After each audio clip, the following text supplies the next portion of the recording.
Good morning, good afternoon, good evening, and good night wherever you're in the world, and welcome to the grand return of From the Grandstands. Today we are previewing the Gen 3 era of Supercars with the first round at Newcastle coming up not too far away. We're having a look at the cricket, both Test cricket and the shorter form, with some very exciting results just in the recent past. And we'll look ahead to what we are watching this month. And it is my pleasure to welcome back to the Grandstand, Kiwi Chris. Welcome back, Chris. Hello, Michael. Hello, everybody. Yes, it's so great to be back. It's been about a year since we did this, which is about right, seeing my baby turns 1 on Wednesday. Oh, congratulations! Happy birthday, Phoebe! Yay! So yeah, it's nice to finally be back doing this. Yeah, I can't wait to talk about some of our loves. Yes, we started this off and it was going well, and then we missed 1 month and it all turned to trash. But we've been given some encouragement from you. I'm looking at you specifically in the podcast discussion channel. Someone said, "Hey, I missed you guys doing this," and then look, we're doing it again. This is all your fault. and power to you as well for making us do this. So we should start with Supercars. We should start with Gen 3 because it's by God, it's finally happening. We've only been talking about it for 2 or 3 years, but it's finally that Gen 3 cars, they do exist. They've been on track and it's happening, Chris. Do they? If you believe some of the doom mongering we've seen, we may not see all 25 cars at the end of the weekend, but hey, we're on track. Well, we hope so. There is still, the final dotting I's and crossing T's that still somehow has to happen, even though the cars are going to be on track at Newcastle this week. But before we dive into that sort of stuff, we've been talking about Gen 3 coming along for a little while. What's the reason for Gen 3? Why does Gen 3 exist? Well, reasons twofold, if not morefold. One, trying to, obviously the Australian motoring industry doesn't exist anymore, trying to get models that are more in line with what manufacturers are selling. So Mustang, Camaro, two-door saloons, two-door sports cars. Trying to get cheaper for the team, so more control parts, more standard parts, and more relevant to the motoring landscape as well. Yeah, those... While trying to maintain what has made supercars great. Yeah. Tight, close, fantastic racing.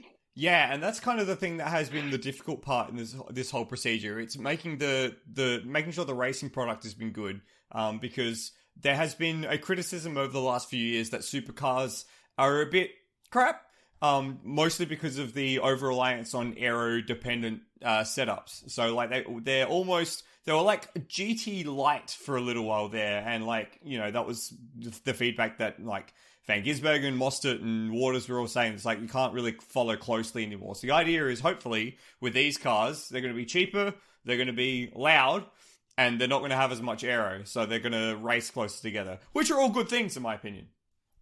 Yeah, plus the flames are back. Yes! The flames are back!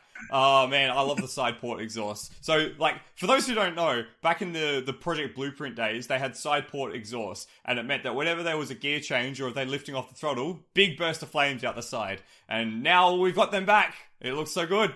Yes, it does. And the cars themselves, most of them have really turned up. They look amazing. Liveries look fantastic for most cars. Triple A excluded. Ooh, okay. What makes... And it's... hey, for those who haven't seen it, they've got the Super Cheap sponsorship this year on their usual Red Bull blue. So it just looks like they just slapped the Super Cheap sticker on there and said, here you go, that works. It looks just out of place and wrong. I don't hate it. I kind of like the colour combination. It reminds me of the old, Stephen Ellery Super Cheap auto livery from, the early 2000s. You want to remember that? I do. I thought it was great. Hey, at least it's better than the effort that DJR and Tickford have rolled out, where they've just gotten the copy machine and just gone, yep, that works, and just done the same livery that they did last year, the year before that, the year before that, year before that. That Shell V-Power livery's been on 3 different cars now. Yes, it has. True, yes. But a lot of the cars are running like the old school Mustang Camaro stripes, like the Walkinshaw Fords, and I have still not got used to saying that. How weird is that? Walkinshaw Fords. Yeah. They've got the black stripes. You got the Brad Jones of Jack Smith running the red stripes, the old Camaro style. They all look fantastic. The cars themselves look more muscly and amazing. They look pretty good. I'm quite excited to see how they look on track. Now, of course, with any new formula, there's going to be questions over parity and all that sort of bullshit. And the way that Supercars does it, and the way that Supercars has done it for a very long time, is they do what's called a VCAT test. And I can't tell you off the top of my head what the VCAT stands for, but it's basically a verification test. And so they got, I think it was 2 Camaros and 2 Mustangs, and took them out into a runway in the middle of nowhere, New South Wales, and they ran a bunch of runs up and down the runway with a bunch of different aero parts, a bunch of different restrictors, basically doing the process to get all the cars within the same sort of performance window. And now this process works really, really, really, really well. The only time I've ever seen it not work well was when Ford brought the first Mustang, which actually wasn't technically compliant. Yes. And ran it at the VCAT. And then that's why that was all a mess. But the process worked really, really well. However, from the friggin' drumming and oohing and ahhing from all sides of the media and all sides of particularly the Ford garages, you would have thought that Supercars, took their firstborn child and stole it and took that away from them with how much they're bleating about the parody. And it's like, I don't know. I don't think it's all bad. It's not. And I think back to Project Blueprint and the early days when they brought out Car of the Future. We were doing homologation and VCAT testing and all that sort of stuff a week or two before. Similar situation where teams were building components for their cars in the 2 weeks leading up to the first race. You've just got to trust the process. Yes, there's been some complications here in terms of COVID delays and delays from that in terms of getting parts sorted. And there's also been the issue of the Fords running a heavier engine because for the first time in a long time, we've got different engine specs, which is an added complication to deal with. And the fact that minimum weights have only just been confirmed in the last 72 hours. Yeah, which is kind of nuts. Yeah. And even today, the Camaro had some aero adjustments. So it's incredibly late in the process, but I still believe that they'll be able to get it right. The fact that Ford are bleating so much, I'm a little concerned about, because normally with this sort of stuff, if both sides are bleating, you're doing a good job. If one side's bleating and the other side's accepting it, can be a little bit dicey. That's true. And but I don't think we'll really know until Friday. Yeah, this is true. The litmus test is going to be being at Newcastle and seeing the cars on track. You would have thought that the litmus test would have been the collective test at Sydney Motorsport Park, but that turned out to be a bit of a farce in all things considered. I mean, I know Supercars were trying to do, the right thing by giving the teams and the builders as much time to get a car together, but I think, as you said, the fact that the minimum weight for the cars was only mandated for the series, over the weekend, which was not before the test weekend, and the fact that the tires weren't standardized, and we had the poor weather is whatever, but there was all these little things leading up to the test which kind of meant that the test itself was entirely meaningless. Ford are going to point to the test results and go, look, there's only one Ford in the top 10 cars. It's like, yeah, well, you were all running on old tires and you're running 40 kilograms heavier because no one set a minimum weight yet, and your cars are barely completed. So, of course, there's going to be disparity. But it just, I don't know, it's always one of those things where there's as much a media game in determining parity as there is an actual technical game.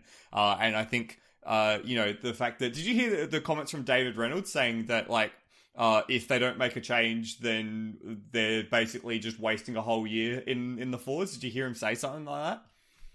I did hear him say something like that, alongside him buying a sauna. What's your take on all this stuff? We've gone through periods of Ford dominance, we've gone through periods of Holden dominance, we've seen new cars get introduced and be overpowering cough DJR Team Penske Mustang. What's your read? Also, at the moment, there is also the suspicion of, okay, someone's just built a better mousetrap.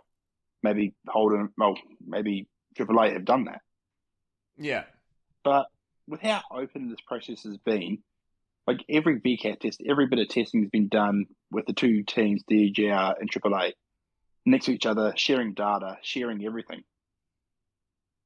There really shouldn't be any room for complaints about the process. Okay, the outcome might not be quite where it needs to be, according to one team at least. But you've had this long to prepare for it. You shouldn't be surprised by what you've got now. Yeah, exactly. And I think that the whole parity debate is fairly overdone. Yeah. Yeah. Every time we get a new car.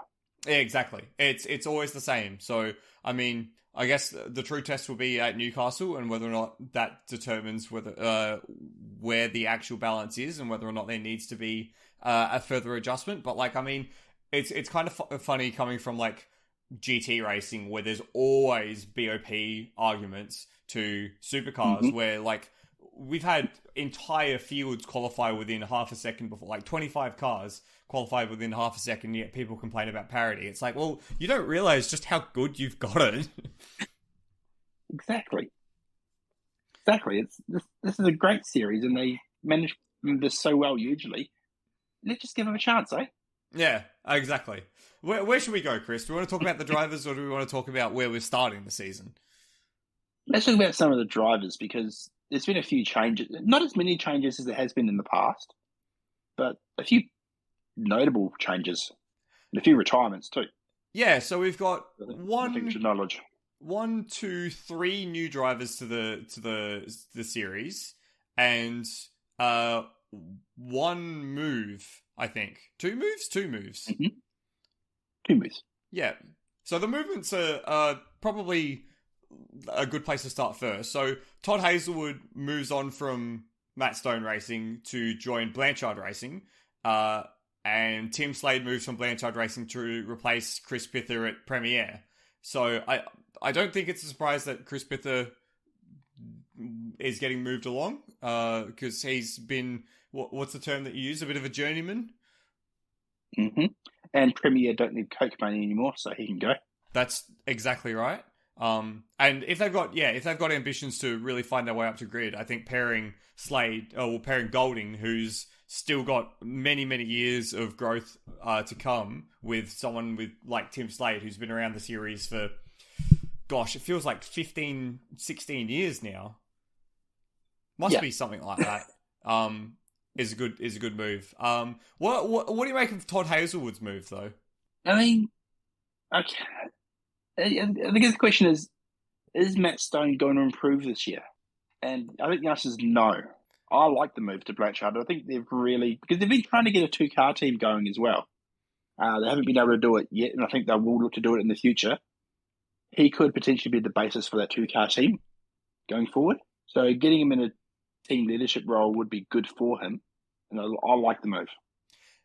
It feels like another sort of sideways move in a series of sideways moves, though. That's the sort of thing that is pinging the alarm bells off for me, is that, when was the last time we saw Hazelwood make a move sort of up the grid? And, the answer is probably when he went to Brad Jones, but that didn't really move up the grid. So that's the concern for me. But here's the thing. Where was he going to go that's up the grid this year? Exactly. That's the thing. With a brand new formula, with a brand new car, it could be anywhere. Exactly. And Matt Stone, to me, has always been about building the young guys. Yeah. The person they brought in this year, Cam Hill, is one of these young guys from Super 2 who's got an incredible amount of promise. I'm excited to see him in the series. Yeah, that's an absolutely good shout. Was in the title fight for Super 2 all the way up to the very end on the streets of Adelaide. So yeah, for Matt Stone to continue that philosophy of bringing the young guys in, giving them a shot, he might even become the new Gary Rogers in that respect then. Exactly, and that's no bad thing, right? No, not at all. If he's got an eye for talent like Rogers, then that would be a fantastic thing. He's got an eye for talent like his dad and uncle did. Also that would be fantastic. Two other new drivers coming up from Super 2. One of them was absolutely no surprise. Matt Payne coming up through the Grove Racing ladder. We expected this. We kind of knew about it in like March last year. So that's no surprise there with Lee moving off into retirement. And the other one was a bit of a surprise. A bit of changing camps, sliding doors in that respect. Declan Fraser jumping into a Tickford racing car. The whole story around this is really really strange. Yeah, well, do you want to give us the cliff notes? Give us the TLDR. So, Declan Fraser, he's been driving with Triple Eight. He's Triple Eight through and through, or has been. Jake Kosticki he had an okay to not great season last year, but I thought he was deserving of a second season. And suddenly, just out of the blue, got thrown out the door. They never really explained why, but it seemed like it was for some form of misbehaviour. Apparently, there was a altercation at the Supercars Gala dinner. So the post-season event. Apparently, that was the rumor of the time, that there was some altercation that Kostecki was involved in post gala. So, which is not great. No, not ideal. Not ideal. So what they've done, they've got Declan Fraser, who, like I said, last year drove for Super 2 for Triple Eight, and was their co-driver last year in the Craig Lowndes machine. So we're all thinking, oh yeah, he's going to be their next cab off the rank. Tickford have potentially pulled a masterstroke and grabbed him. And that's brave. That's pretty brave. It's a very brave move for the 22-year-old. As well, though, it's a weird move from Tickford, because what do you do if you're Zach Best? No, so for context, Zach Best was the Tickford driver in Super 2. He finished second in the championship behind Declan Fraser, and now he's been passed over to allow Declan Fraser to get into the Tickford team, wherein Zach Best was looking to get a drive for this. It doesn't really make sense. So if you're Zach Best, what are you thinking now? I'd be wondering what I've got to do, because Zach Best, how long has he been in the Super 2 now? I think 2 or 3 seasons. Not not an obnoxious amount of time, but you know. And he is doing obviously another season there, but not with Tickford. No, he's moved on to another team. So now he's out of that ladder now. Who knows what's going to happen? Yeah, driving for Anderson Motorsport of all teams. So that's really soured that relationship, I suspect. So his next move, I'm not sure what his next move is. Yeah, I'll tell you what, it's pretty interesting in that respect. Just a little bit. Yeah, so who knows what's going to happen there. They're the only 5 driver changes from last season. So pretty calm, silly season, all things considered. Like normally we see like swathes of changes, and there's a whole freaking jigsaw puzzle to put together, but not too much for this year. What is going to be interesting is starting the season on the streets of Newcastle, because of all the places where we could start the season, Newcastle will probably be one that's most likely to bruise cars. Newcastle and Adelaide. Man, I miss starting the season at Adelaide. Yes, and so do I. It's a difficult track at the best of times, when your spare parts are going to be limited, when you're running a car, you're not even sure how you're meant to start it properly. Because let's not forget, these cars are so much lighter, so much more fuel in them as well, bigger fuel tanks. Getting them off the line is going to be so different. Just the way they're designed is totally foreign. So I can't think of anywhere I'd rather not drive the first race. At least at Adelaide, you got a little bit of forgiveness in the opening corners. What about Gold Coast? I mean, yeah. Yeah, that would be pretty up there. But either way, one of these street hybrid tracks is not going to be kind to these brand new cars, and that's going to be the thing. It's not kind. There's a lot of really difficult elevation changes, high curbs, 90-degree corners, blind crests. They're like the potential for something to go wrong is through the roof. Oh yeah, and we've seen that. Like there has never been a dull 500 in Newcastle. No, there hasn't. And there's usually because someone's finding the wall. Yeah, exactly. Usually because someone's in the wall, And there's not actually that much turnaround between the Newcastle event and the next event, which is supporting the supporting the Grand Prix, the Formula One at Melbourne. So it's only 3 weeks, which is not really enough time to build a new car if you write a car off. Yes. And they wouldn't have built 3 cars if you're in a 2-car team yet. So no. Good luck to you. Yeah, it would be. We might see some battle scars lasting all the way through to the F1. Well, what's your thoughts on the Newcastle street circuit as a racing circuit? We've only had the 3 events there, so 2017, 2018, 2019. Of course, being the season finale caused different levels of drama, kept things tense, kept things on our toes. But what are your thoughts on the actual racing product? It's a spectacular track to drive, I think, is a hot lap. Racing around here, I think, is a different story. There's not really that many places to get a move done. Turn 4, turn 12 are your 2 obvious ones.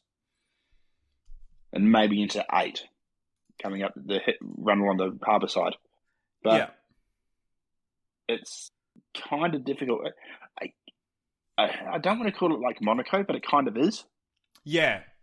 Where you qualify is more important than how you race, I think, here.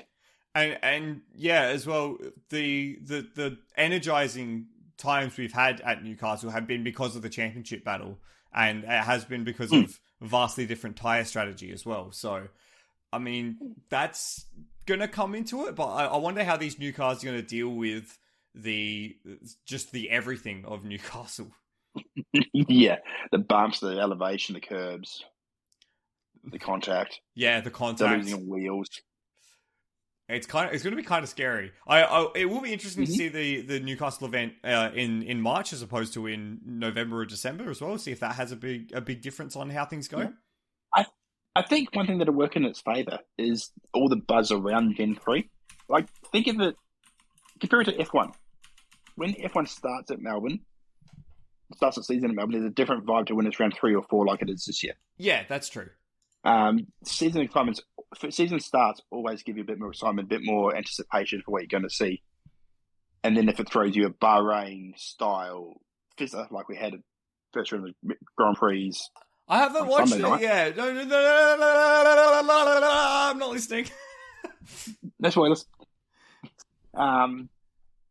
But I think we'll be okay for the first round here at Nui. It'll certainly be a baptism of fire. Hopefully not literally. Hey, Chris, you know what I've just had a quick look at? Mm-hmm. I've just had a quick look at the weather forecast for the week, and let me tell you, it's going to be warm, but there's about a 40% chance of rain predicted all day on Sunday. Oh, boy. Ooh, that's another... We haven't had a wet Newcastle yet, have we? We have not had a wet Newcastle yet, so that's something to look forward to. Oh, boy. Good luck, guys. With that in mind, who do we expect to be the people to beat, the teams to beat, the everyone's to everyone? Who's going to win? Well, if we look at the testing times, which were really meaningless, there wasn't a huge change in the front runners. So your usual suspects, your DJRs, your Triple Eights, your they're going to be up there. So I would still expect this to be the Gizzy show. Yep, I think that's fair, especially if there's weather around. Yeah, for sure. If he's off, then it's anyone's game. And yeah, considering where he was at the Bathurst 12 hour, the idea of him being maybe off his game isn't so far-fetched. I was impressed with Heimgartner's times at the test, so I hope that he starts to continue that for Brad Jones Racing. That would be It'd good just be to nice see. to see.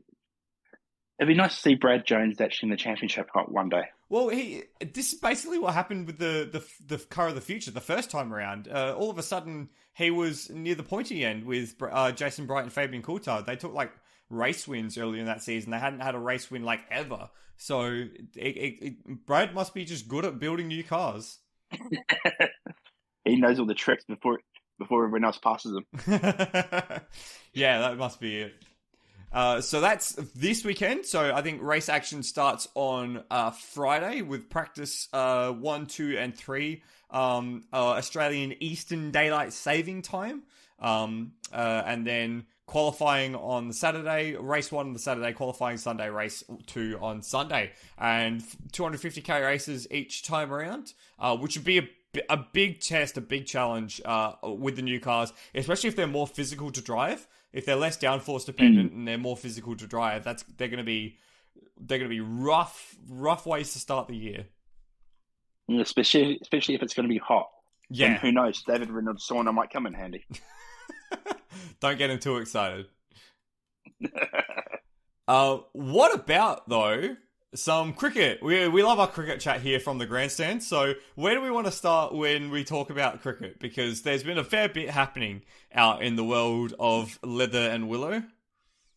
I think we should start pretty close to home and talk about what's happened in New Zealand the past week. Yeah. We have witnessed possibly one of the greatest tests to be played. We literally witnessed history with with England in New Zealand. Now, do we want to talk about the first test at all, or do we just want to forget that exists? Okay, first test, England won. Yeah, that's it. Second test, though, we saw quite possibly the greatest test of the last, 3 or 4 years. Do you want to tell the story, or shall I? I think I can sum it up in a few words. So, first innings comes along, England doing baseball things, have taken New Zealand apart, 480 something? The loss of 8? A lot. A lot is what they scored. Yes. Actually declared and sent New Zealand in on a windy Wellington day, and over the next session and a half, bowled New Zealand out for not very many at all. 209. Yes. So they've enforced a follow-on, which is a dying art form in cricket. Yeah, so a team enforced a follow-on. Yeah, so we should explain that. To explain, yeah, so the follow-on in cricket, so if you have a lead of more than 200 runs in Test cricket after the first innings, you can, as the captain of the team that is about to bat again, say, hang on, we don't want to bat again, we want you to bat again. We think we can bowl you out again quickly, and so we don't want to waste our time waste the time in the game by batting again. We want you to bat again. So it's something that used to happen a lot, like in the 90s and the 80s. It's less so. It happens less nowadays, but it's really an aggressive decision. So if you enforce the follow on as the bowling captain, what you're saying is we think that we have the game in our hands. And to be fair, if you're Ben Stokes, the England captain, and you've gotten to, halfway through day 2, and you've bowled out New Zealand in 50-something overs, 53 overs, for a lead of... You've got a lead of 220 runs. I think that's a fair thing to say. That's a pretty good position to be in. Yeah. Especially seeing that was bowled out towards the end of the day as well. You actually have a night's rest to recover. Exactly. Half an hour of hard work, and then have the night off to recover, and then go again the next day. Yeah. Then what happened? Then what happened? Then what happened is New Zealand decided to bat properly. They finally figured it out. Yeah. Also helped with the pitch flattened out a bit too, but Kane Williamson, 132, Tom Latham, 83, Devon Conway, 61. When your top three are scoring, 200 runs between them, 280 runs between them, you're going to hit a big score. And also, Tom Dundell as coming well, in at 90. As well, Chris, not just scoring runs, but soaking up a lot of time. That's another part of this. They were out there for a long time. So, Tom Latham and Devon Conway, they batted for almost 4 hours without losing the first wicket. That's a long time. It was good old-fashioned test cricket, scoring at less than 3 and over, but scoring 483 runs. And it could have been more as well. It could have been more. I watched this game. The run out of Bracewell, where he just didn't he didn't ground the bat and got run out. Like, this is schoolboy stuff. He's basically in his crease, but with nothing grounded over the line, and he's been run out. Like, that's a rookie mistake. And that kind of triggered the collapse. Yeah, and he's a Bracewell. He's not a rookie. Yeah, exactly. It triggered the collapse, so New Zealand ended up all out 483 after 160 overs. So that left England chasing 258 off about 75, 76 overs. And he starts, well enough. End up, Zach Crawley went out to 1 for 39, 2 for 53, end up 4 for 80, 5 for 80, 2 wickets and 2 balls. Then Ben Stokes comes out. No. Yeah, everyone's going, oh no. He doesn't score runs. But he's there at the other end while Joe Root is scoring. And by the time Ben Stokes is dismissed for 33 of 116 balls, the score is now 6 for 201. And he did that as well. He did that as well with a pretty significant knee injury. He was not enjoying his time out at the crease. No.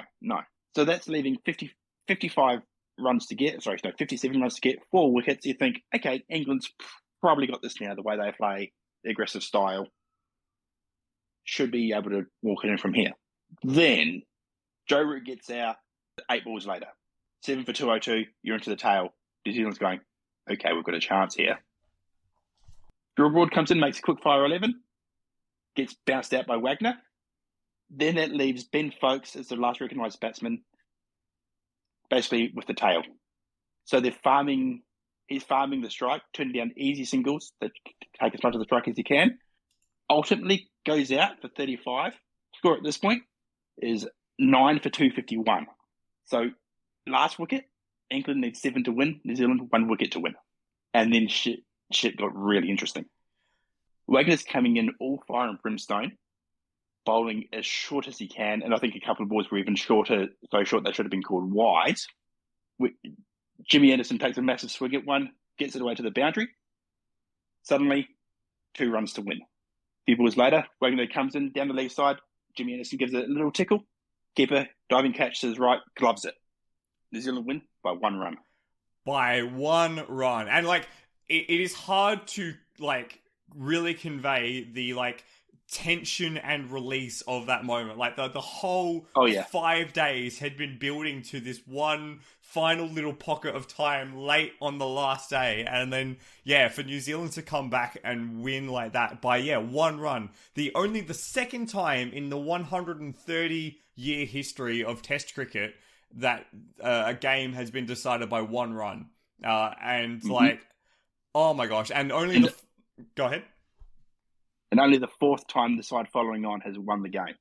Yeah, so that kind of goes to show. And, the follow-on, as I said, used to be quite popular. It's a very aggressive move. You only follow on when you think you're going to win the game. So the fact that, for the 4th time in history, a team has managed to turn over what was an almost unwinnable position is kind of... It's unheard of, effectively. Yeah, and this is from a New Zealand team that hasn't had the best time of it in the last 12 months in terms of Test cricket. We're currently holding up the bottom of the of that ICC Test Championship. After winning it last cycle. After winning it, yes. But this is just a great fill-up, a great result for the team. And to see the emotion at the end of it, David Gower even threw out by the Barest of Margins, which kind of hurt a bit. So for those who don't get that, that was the commentary of the Cricket World Cup final 2019 when New Zealand lost by the Barest of Margins. That was the whole, and that was England versus New Zealand as well, and that was a close game in itself. And the fact that Ian Smith had to commentate on that and had to be impartial, well, not even impartial, he just had to be there. And He was not being impartial. He's kind of like the best kind of impartial because he's analytical and will be unbiased in his analysis, but biased in his like desire. So I think he's very good. Yeah. Anyway, but yeah, that was very funny. Nice little callback. Yes, it was. Quick shout out. I think Bazball is an amazing way to play Test cricket, and I think it works.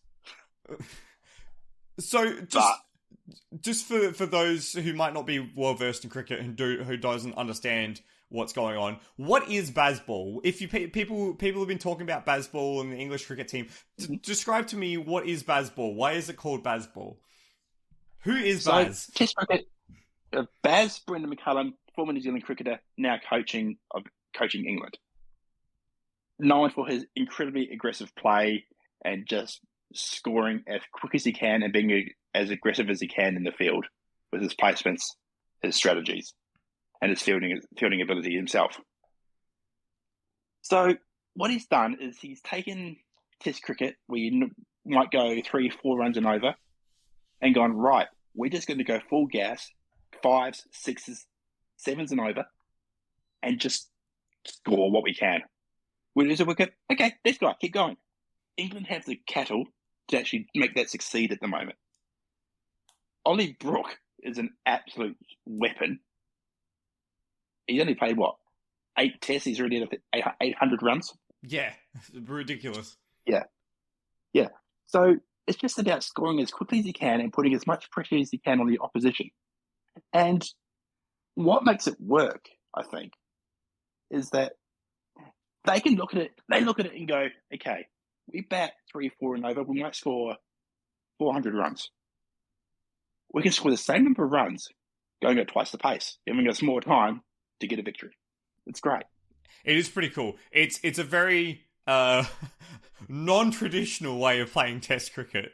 That's bad for you. That's true. And hey, like as you said, it's been working. I think of the 14 tests they've played so far, this is the first loss that they've had because they've just been able to go and go and go and go. Like it's rare that you see centuries scored at more than a run a ball in Test cricket, but this is what's been happening with this England side at the moment. So it's kind of terrifying. But we shall see how well it holds up once the Australians arrive for the Ashes in July. Yes, and speaking of Australia, they've had an interesting preparation for the Ashes, haven't they? Yes, we have been. I speak as if I'm part of the team. We have been. We have been in India on some of the absolute worst pitches I think I've ever seen for Test cricket. We lost the first 2 tests in where were they in one was in Mumbai and one was Nagpur and Delhi. Yeah. So, they were the colloquial term is dust bowls. Basically, just pitches that were dry and very sandy and very dusty and conducive to spin bowling. Which when you've got Ravi Jadeja and Ravi Ashwin on the Indian side, means that it's very hard to be an Australian batsman. I mean, half the Australian batsmen can't play spin in or out of form anyway, but, that's neither here nor there.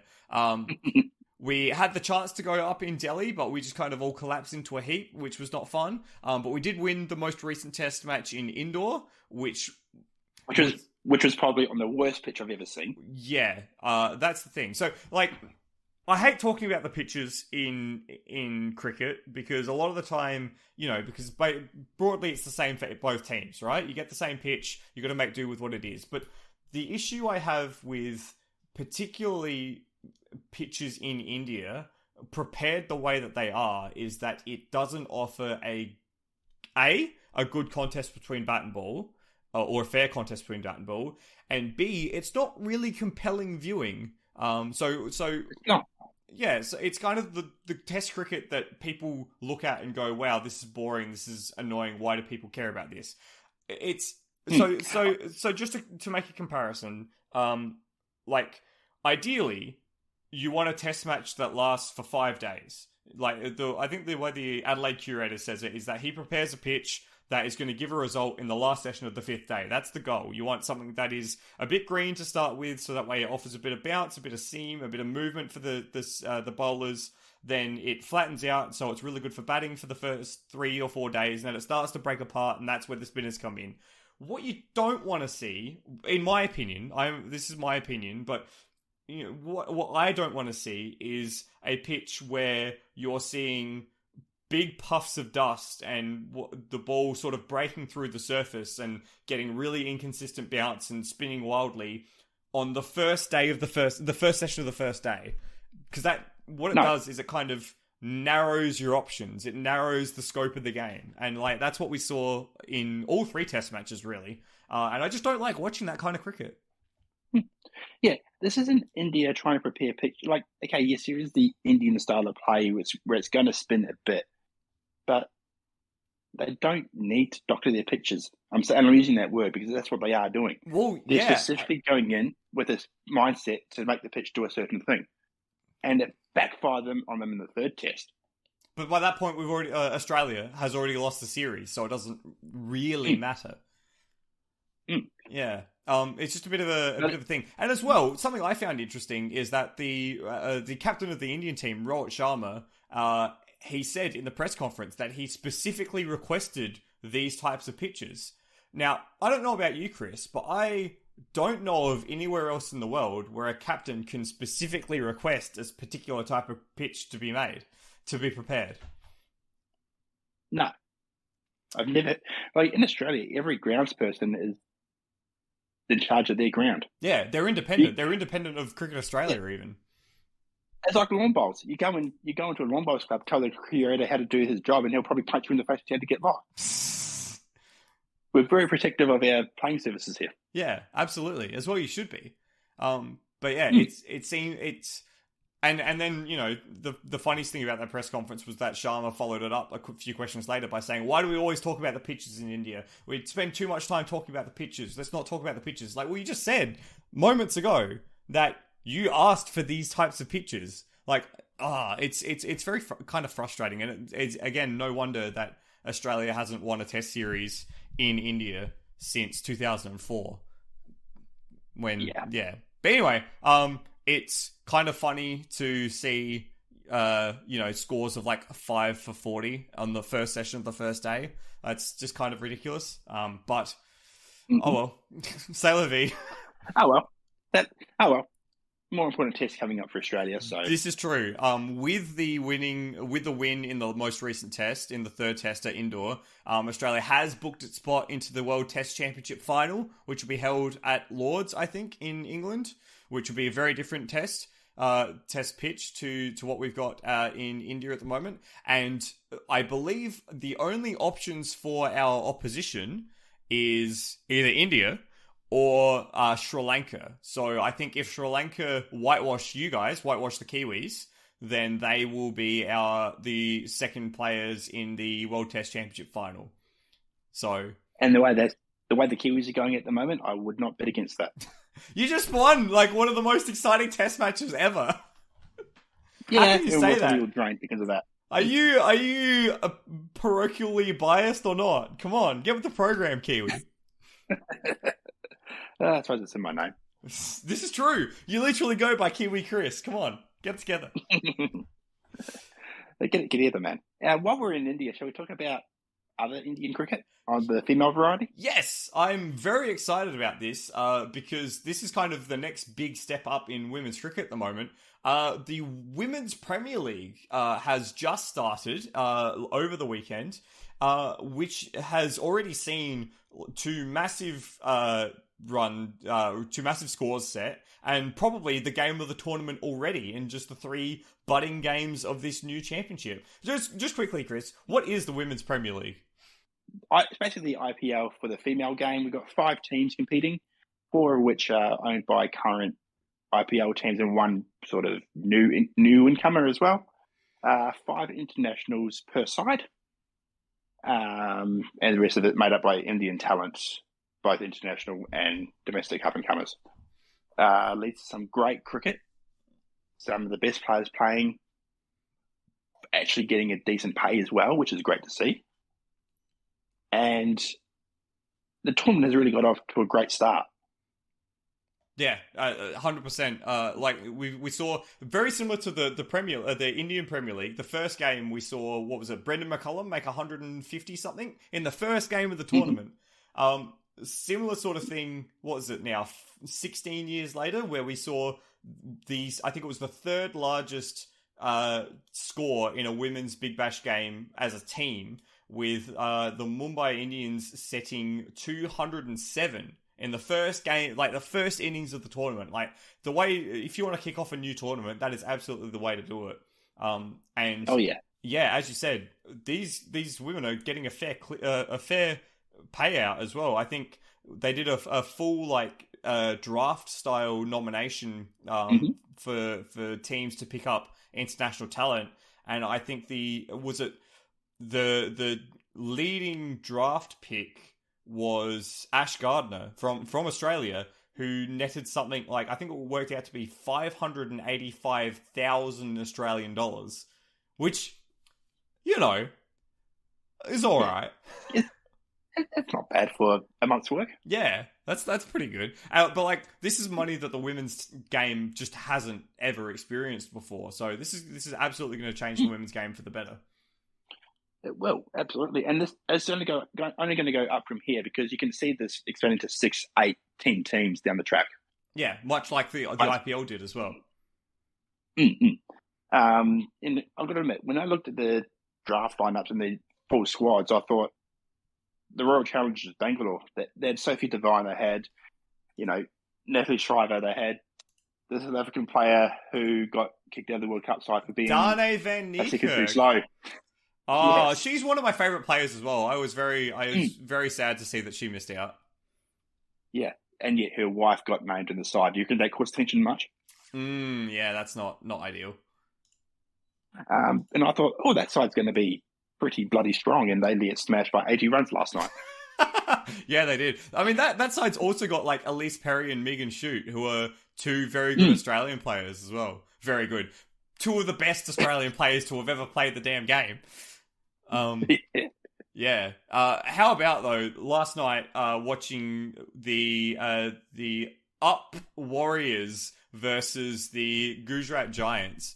I'm going to get these names like just completely butchered them completely. But the game last night was absolutely just a remarkable game of cricket. So firstly, pretty good innings from Gujarat Giants to set 170 as the target, off the back of Harleen Deol, who got 46 off 32. But like Kim Garth, the Irish turned Australian ring-in, who was like an injury replacement, comes in, hoops the ball like sideways, gets 5 wickets for not many, and then somehow manages to be on the losing side because Grace Harris from Australia comes in and belts 59 off of 26 balls after they needed 70 off the last 5. It was just ridiculous. Like, they won the game that they had absolutely no right to win. It was amazing. Yeah, and that's T20 cricket where they can turn on a dime. So it's just awesome fun if you're into that sort of stuff. So give this tournament a watch. It finishes the end of March. And I think if you can't watch it, it's probably on YouTube somewhere. Hopefully they'll have highlights up on YouTube. It is all on Foxtel if you're in Australia. So yeah, get around it. A quick little thing, Chris. Something that has been introduced with this tournament is the players' ability to review wides and no balls. What are your thoughts on this? So I don't know if I like it. Neither do I. So normally, like, wides and no balls are at the umpire's discretion. So if the ball's too wide to hit, it's called a wide. If the ball is above the waist on the full, that's called a no ball. And the consequence is the batting team gets a run, and you have to bowl the ball again. So it's like a double penalty. But yeah, we've already seen, I think, 3 times wherein a wide or a no ball has been reviewed and then changed. So yeah, a net positive for the game or a net negative for the game, or not sure yet? I don't like it. You don't like it? Why don't you like it? For one, it slows the game down. 2, it's up to the umpires. If you really want to police it, get the guy in the box to watch it. and making this cool like he does with the front foot no balls. Do you think that will be appropriate for the wide calls as well, or just for the no balls? Just the no balls. The wide calls should be discretion of the field umpire because you get the usual 2D projection of a 3D image. Okay, that's fair. How about leg side wides though? If a batsman feels that if a bowler thinks that the batsman's if it's hit their legs or hit their arms or something, what about that? Because generally what happens in T20 cricket is that anything that goes down the leg side gets called a wide. Well, my opinion is clouded by the fact that I think the leg side wide rule is too strict. Yeah, okay. But I don't think we need players getting involved in that. Okay, I think it's just slows it down too much. It's asking too much. Like if you got to go into the tennis route of just getting rid of all the line judges. I mean, that's not necessarily a bad thing in tennis. Yeah, true. Yeah, we'll see how that one plays out. But all in all, at the very beginning of the tournament, it looks like this is going to be a very good tournament, and I'm excited to see what happens with the Women's Premier League. So that's what I will be watching in the month of March. Chris, what are you going to be watching in the month of March? Well, the footy codes have kicked off down here. Super Rugby's into week 3. They just had Super Round in Melbourne. NRL is round 2 as well, coming up. Didn't they introduce a new NRL team for the first time in like yonks? Yep, Fins Up. The Fins Up? The Dolphins. Did they win as well? Up. They did. Gross. They had their first win with Wayne Bennett at the helm. So, go the mighty Fins. Are you on the Fins now? Oh, yeah. They'll make tuna out of their opposition. I hate it. Stop. So yeah, that's going to take a lot of my attention, as well as European soccer for reasons I didn't expect. But that's for another podcast. What about you? What are you looking forward to? Well, the cycling classics, the spring classics have just kicked off. So we had Strada Bianca. I don't know how to say this one properly. Strada Bianca. Is that how you say it? I probably should learn how to say that. That kicked off. Well, that happened over the weekend. Strayed Bianchi. Strayed Bianchi. Oh, I hate myself. I have no idea. and then we got a few of the monuments. First up is Milan San Remo, which is the same weekend as the Super Sebring weekend. So that'll be a confusing watch. I'll get a few screens up for that. And then the Ronde van Vlaanderen, the Tour of Flanders, right at the beginning of April. So all the little one-day races in between all that. And then the biathlon season's coming to a close with the 2 rounds in Scandinavia. First at Östersund in Sweden, and then the finale at Oslo, which is also the same weekend as Super Sebring. So going to need many screens that weekend. You're gonna have to be like I work. We've got 6 Foxtel boxes. 6? Oh my god, that sounds amazing. Yep. Yeah, in between all that as well, I'll keep watching my very all over the place Manchester United as well. I was very excited to come and talk about them winning the Carabao Cup, their first trophy in a little while, up until this morning where we had a bit of a result, had a bit of a time. We don't need to talk about this, do we? Stand up if you're 7-0 up. Oh, and it had to be against Liverpool as well, didn't it? It had to be against Liverpool, our longest, oldest rivals. In their worst season they've had in the last few years. It had to be. We had to lose 7-0 to. Oh my god! The worst part about this is my neighbours are from Merseyside, and one of them supports Everton, the other one supports Liverpool. But even though, so like I took the bins out like 20 minutes before we started recording, and he just comes out the door and goes, "Oh, interesting result for you guys overnight." I'm like, don't even stop. Oh god. That's the month of March. Actually, no, there is one other thing that I'll be watching, and that's because I've started playing this sport now. I'm going to be watching the FIH Pro League, the Hockey Pro League, because I've started playing hockey. You madman. And I'm really bad at it. You can't be as bad as me. Don't worry, I played it for a few seasons. Oh, did you? Yeah. Oh, sick. I wasn't much good, but I was able to at least hit the ball towards the goal and score a few times. What? Oh, that's awesome. Just don't ever get me into a penalty corner situation, please. Oh, ever no. again. Yeah, I'm not looking forward to that the first time it happened. I have some shin pads now. I didn't have shin pads for training last week, but I do have some shin pads now, so I'm less scared. Excellent.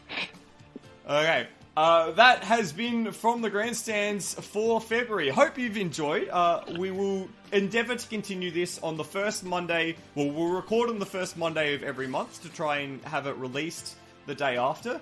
We will make sure to talk about Supercars. We'll make sure to talk about the cricket. I know everyone loves talking about the cricket. But we will hopefully keep this going throughout the year. So thank you for being interested in us bringing this project back. Thank you, Chris, for being on board with this project once again. Oh, thank you. It's just nice to be back. Yeah, and hopefully I always enjoyed these ones. It is a bit of fun, isn't it? Hopefully we'll stick with this a bit longer than we did last year. Hopefully we won't get distracted by Lamar and have everything skip out on us. And babies. And babies. No more babies, Chris. Yes, sir. I'm not comfortable with how that happened. Anyway, goodbye!